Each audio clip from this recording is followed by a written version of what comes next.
Hello બાળકો, આજે આપણે એક સરસ મજાનો નિબંધ શીખવાના છીએ. તો આજનો નિબંધ છે મારી માં. મારી માં મને ખૂબ જ પ્રેમ કરે છે. મારી માં મને સારી રીતે સંભાળે છે. તે મને રોજ વહેલા ઉઠાડે છે. મારી માં મને સ્વચ્છ રહેવાનું શીખવે છે. તે મને સારું ખાવાનું આપે છે. મારી માં મને અભ્યાસમાં મદદ કરે છે. તે મને સાચું બોલવાનું શીખવે છે.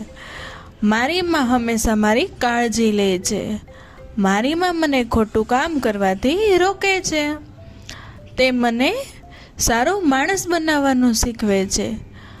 મારી માં ઘરનું બધું કામ કરે છે. મારી માં મને ખૂબ લાડ કરે છે. મને મારી માં પર ખૂબ જ ગર્વ છે. મારી માં દુનિયાની શ્રેષ્ઠ માં છે. બાળકો, આ નિબંધમાં તમને મજા આવી ને? તો આવા જ આપણે દરરોજ નવા નિબંધમાં મળીએ. ત્યાં સુધી બાય.